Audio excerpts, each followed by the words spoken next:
Edifício Joelma. O Edifício Joelma, atualmente denominado Edifício Praça da Bandeira, é um prédio situado na cidade de São Paulo e foi inaugurado em 1971. Com 25 andares, sendo 10 de garagem, localiza-se no número 225 da Avenida 9 de Julho,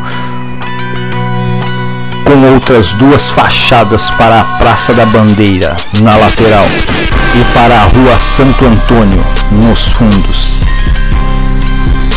Tornou-se conhecido nacional e internacionalmente quando, em 1º de fevereiro de 1974, um incêndio provocou a morte de 191 pessoas e deixou mais de 300 feridas.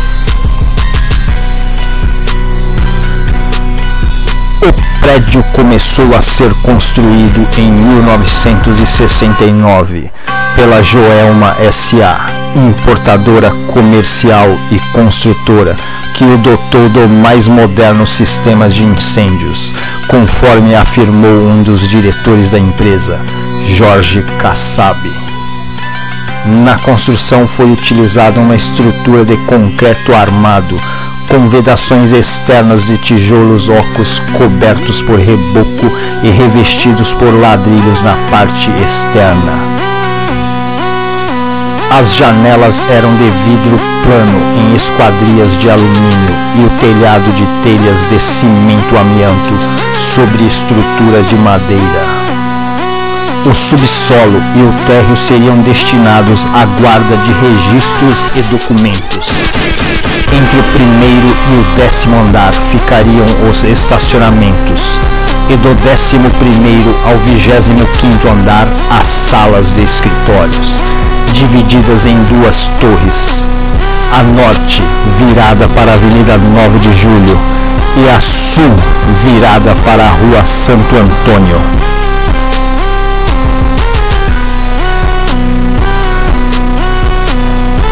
Concluída sua construção em 1972, o edifício foi imediatamente alugado ao Banco Crefsul de Investimentos.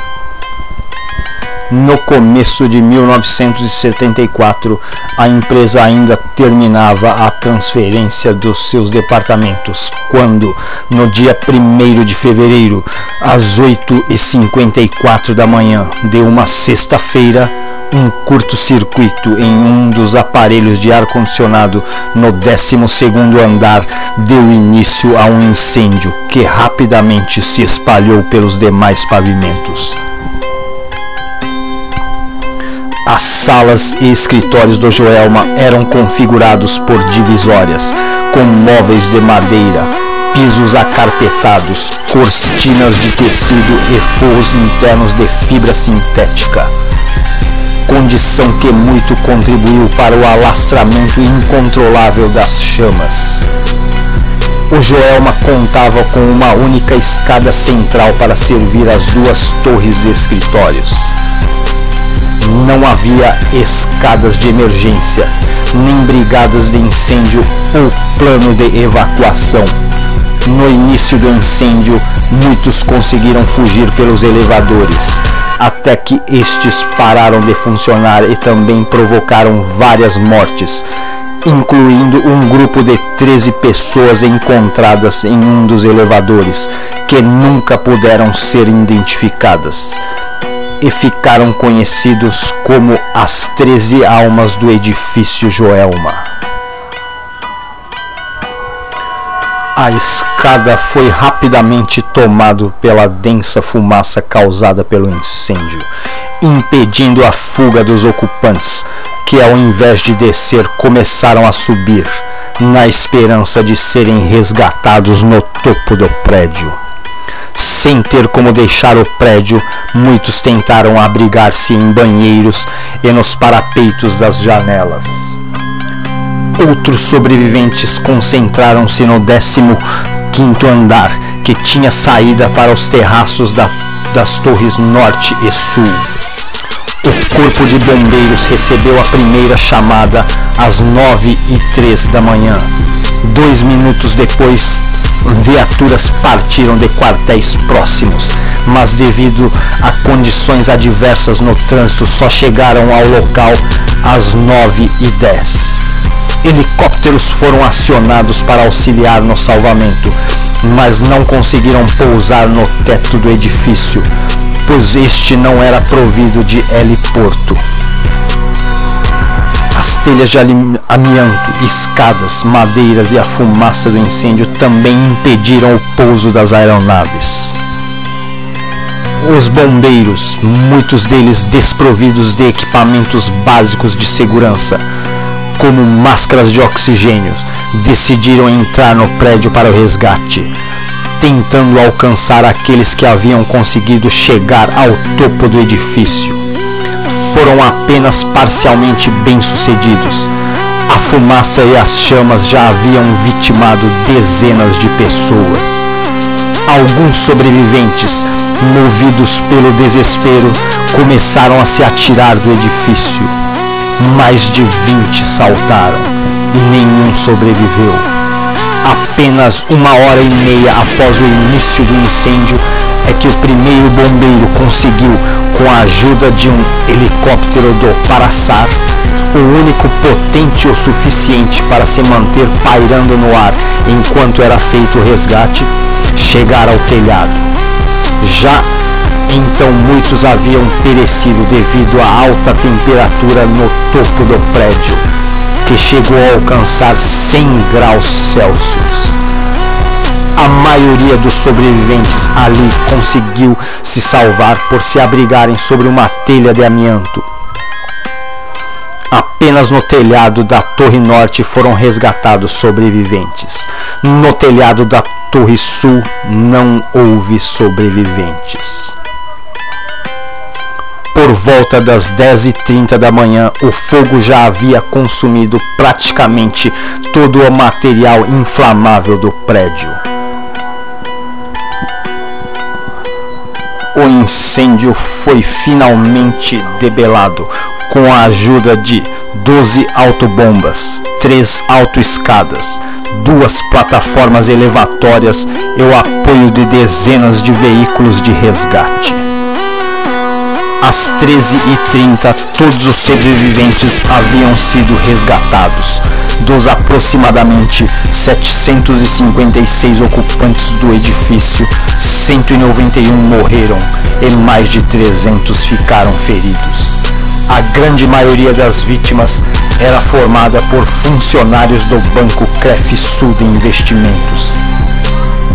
A tragédia do Joelma, que se deu apenas 2 anos após o incêndio do edifício Andraus, reabriu a discussão popular com relação aos sistemas de prevenção e combate a incêndios nas metrópoles brasileiras, cujas deficiências foram evidenciadas nos 2 grandes incêndios. Na ocasião, o Código de Obras do município de São Paulo, em vigor, era o de 1934. Um tempo em que a cidade tinha 700 mil habitantes, prédios de poucos andares e não havia a quantidade de aparelhos elétricos dos anos de 1970. A investigação sobre as causas da tragédia, concluída e encaminhada à Justiça em julho de 1974, apontava a Crefsul e a Termoclima, empresa responsável pela manutenção elétrica, como os principais responsáveis pelo incêndio. Afirmava que o sistema elétrico do Joelma era precário e estava sobrecarregado. O resultado do julgamento foi divulgado em 30 de abril de 1975. Kirill Petrov, gerente administrativo da Crefsul, foi condenado a 3 anos de prisão. Walfrid George, proprietário da Termoclima, seu funcionário, o eletricista Gilberto Araújo Nepomuceno, e os eletricistas da Crefsul, Sebastião da Silva Filho e Alvino Fernandes Martins, receberam condenações de 2 anos. Após o incêndio, o prédio ficou interditado para obras por 4 anos. Reinaugurado em setembro de 1978, foi dado amplo destaque para os novos padrões de segurança do prédio, que chamado de Novo Joelma nas propagandas vinculadas pela Itaoca, empresa responsável pela locação das salas comerciais. Porém, o prédio nunca teve ocupação completa desde a reabertura. Em meados dos anos 2000, o prédio foi rebatizado como Edifício Praça da Bandeira.